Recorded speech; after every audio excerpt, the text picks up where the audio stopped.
फटाक खबरें देखें सिर्फ 30 सेकंड में डाउनलोड करें तक ऐप। चौधरी जी के साथ गठबंधन चाहते थे लेकिन वो गलत दिशा में चले गए। अब आगे फिर कभी सोचा जाएगा। बिल्कुल भाजपा का साथ देंगे। 2022 में पूरी भाजपा सरकार आएगी। जाट बिल्कुल बर्दाश्त नहीं करेगा। उन्होंने दंगा करवाया है, पहले भी दंगा करवाने का काम किया है, तो उनको नकार दिया जाएगा। और जाट आज यहाँ से संकल्प लेके जा रहे हैं। नमस्कार, राम राम। मेरा नाम है सोनिया सत्यानीता और आप देखना शुरू कर चुके हैं हरियाणा तक।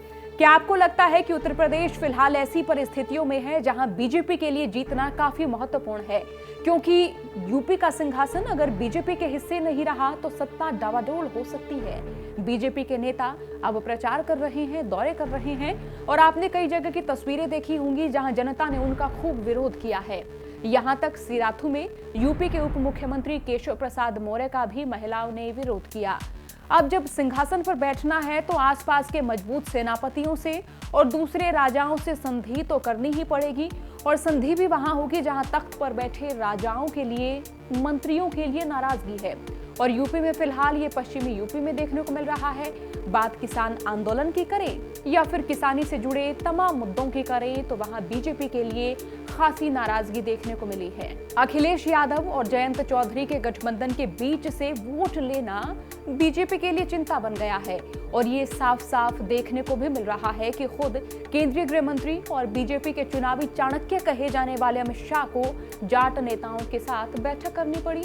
और बैठक के बाद जाट समुदाय के साथ 650 साल पुराना रिश्ता बताते हुए उन्होंने कहा कि आपने मुगलों के खिलाफ लड़ाई लड़ी, हम भी लड़ रहे हैं। जाट भी किसानों के लिए सोचते हैं और बीजेपी भी। जाट देश की सुरक्षा के लिए सोचते हैं और बीजेपी भी। जी हां, बुधवार को केंद्रीय गृह मंत्री अमित शाह और जाट नेताओं की शाम को बैठक हुई। ये बैठक बीजेपी सांसद प्रवेश वर्मा के घर पर हुई, जिसमें पश्चिमी उत्तर प्रदेश के जिन जाट खाप नेताओं को बुलाने की सोची थी उनमें से कोई भी नहीं आया। यहां तक कि खाप नेताओं ने भी इस बैठक से दूरी बनाई रखी। बीजेपी सांसद संजीव बालियान गठवाला खाप जैसी दूसरी खापों को बैठक में शामिल करने के लिए काफी कोशिशें करते दिखे, लेकिन कामयाबी नहीं मिली। पिछले हफ्ते संजीव बालियान ने किसान नेता राकेश टिकैत और उनके भाई नरेश टिकैत से भी मुलाकात की थी और शाह के साथ बैठक का न्योता भी दिया था, लेकिन दोनों भाइयों ने दिल्ली दरबार की इस बैठक में आने से साफ साफ इनकार कर दिया था। सवाल ये भी है कि बैठक के लिए प्रवेश वर्मा का आवास ही क्यों चुना गया। प्रवेश वर्मा साहिब सिंह वर्मा के बेटे हैं और स्वर्गीय साहिब सिंह वर्मा जाटों के बड़े नेता रहे हैं, और इसी वजह से बीजेपी ने उन्हें दिल्ली का सीएम भी बनाया था। उनके निधन के बाद उनके बेटे प्रवेश वर्मा को बीजेपी ने टिकट देकर सांसद तो बनवा दिया, लेकिन प्रवेश वर्मा जाट नेता के तौर पर एक मजबूत छवि बनाने में कामयाब नहीं रहे। इनके आवास पर बैठक होना ये भी साफ करता है कि एक जाट नेता दूसरे जाट नेताओं को अपनी ओर खींच सकने में कामयाब हो सकता है। इस बैठक में केंद्रीय मंत्री संजीव बालियान, राज्य मंत्री भूपेंद्र चौधरी और दूसरे वरिष्ठ बीजेपी नेता भी शामिल हुए, लेकिन इस बैठक में पश्चिम यूपी के खाप चौधरी शामिल नहीं हुए और इस बैठक में ना ही राष्ट्रीय लोकदल के अध्यक्ष जयंत चौधरी आए। जयंत चौधरी के बारे में अमित शाह ने कहा कि हम भी जयंत को चाहते थे लेकिन उन्होंने गलत घर चुन लिया है। जयंत चौधरी के लिए बीजेपी के दरवाजे हमेशा खुले हैं। यहां से शाह ने खापों के साथ साथ जयंत चौधरी तक भी अपना संदेश पहुंचाया। जयंत चौधरी ने जवाब देते हुए कहा कि न्योता मुझे नहीं, उन 700 किसान परिवारों को दो जिनके घर आपने उजाड़ दिए हैं। इस जवाब से जयंत चौधरी साफ कर चुके हैं कि बेशक बीजेपी के दरवाजे उनके लिए खुले हों, लेकिन जयंत के दरवाजे बीजेपी के लिए नहीं खुले हैं। पिछले कई दिनों पहले बीजेपी के वरिष्ठ नेता लक्ष्मीकांत वाजपेयी ने सोशल मीडिया पर लिखा था कि पश्चिमी उत्तर प्रदेश का एक बड़ा नेता बीजेपी में आएगा, और तभी से कयासबाजी शुरू हो गई थी कि अखिलेश और जयंत के रिश्तों में खटास हो सकती है, टिकटों पर झगड़ा हो गया होगा या फिर जयंत ही बीजेपी में जाने वाले हैं। जयंत ने उस समय भी कहा था कि वो बीजेपी के साथ नहीं जाएंगे। बीजेपी ने जब यूपी विधानसभा चुनाव 2022 के लिए अपनी पहली सूची जारी की तो खबरें थी कि बीजेपी ने पश्चिमी यूपी में अभी कुछ टिकटों को घोषित नहीं किया है और एक नेता का इंतजार है जिसे इसमें से कुछ टिकटें दी जाएंगी, लेकिन बीजेपी का ये बार भी खाली चला गया। जयंत की ओर से तब भी कोई रिएक्शन नहीं दिया गया। बुधवार को बैठक के बाद जाट नेताओं का कहना है कि हमने पूर्व पीएम चौधरी चरण सिंह के लिए भारत रत्न, जाटों के लिए आरक्षण और केंद्र और यूपी सरकारों में अनुपातिक प्रतिनिधित्व की मांग की है। हालांकि हाल ही में अखिलेश यादव चौधरी साहब यानी कि चौधरी चरण सिंह के जन्मदिन पर ये मांग सबसे पहले रख चुके हैं। गृह मंत्री जी ने आश्वासन दिया है कि एक तो हमारा आरक्षण का मुद्दा जो लंबित था उसके लिए कहा है, दूसरा एक चौधरी चरण सिंह जी को भारत रत्न देने की बात थी, उसके लिए उन्होंने आश्वासन दिया है कि आप लोगों की जो लंबित मांगे हैं उनको चुनाव बाद निराश नहीं किया जाएगा, पूरा किया जाएगा।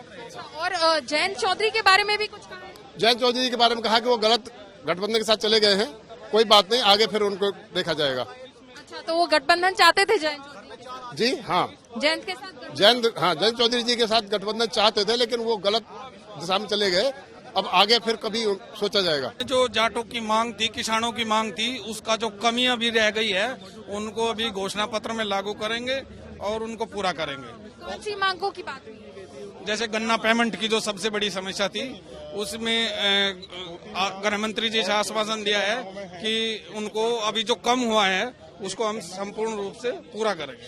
और उन्होंने कुछ कहा गठबंधन के बारे में, कुछ कहा सपा और आरएलडी की? नहीं, गठबंधन के बारे में उन्होंने क्या, पर जाटों का उन्होंने दिल जीत लिया आज, और जाट बिल्कुल भी सपा और आरएलडी का गठबंधन बिल्कुल स्वीकार नहीं करेगा। जो यहाँ समाज के लोग आए थे उन्होंने समस्याएं उठाई हैं और गृह मंत्री जी ने आश्वासन दिया है कि आप लोगों की जो समस्याएं हैं, मैं इनके लिए आप लोगों को जो है आश्वासन देता हूं कि समस्याओं का समाधान हम करेंगे और आप लोग जो है प्रदेश में दोबारा सरकार बनवाने का काम करो। प्रदेश में भारतीय जनता पार्टी की सरकार बनेगी तो हमें उससे मजबूती मिलेगी। मुद्दे क्या उठाए आप लोग? मुद्दे तो बहुत सारे हैं, मुद्दे तो जो है प्रदेश के भी हैं, केंद्र के भी हैं, बहुत सारे मुद्दे हैं। तो मुद्दे जो है आरक्षण का भी मुद्दा उठा है, महंगाई का भी उठा है, बेरोजगारी का भी उठा है।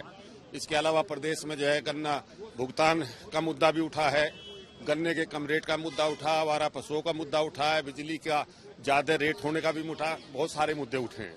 तो उन सारे मुद्दों पर गृह मंत्री जी ने आश्वासन दिया है कि आप लोग जो है भारतीय जनता पार्टी को सपोर्ट करो, जाट समाज जो है भारतीय जनता पार्टी का साथ दे, दोबारा से प्रदेश में बीजेपी की सरकार बने।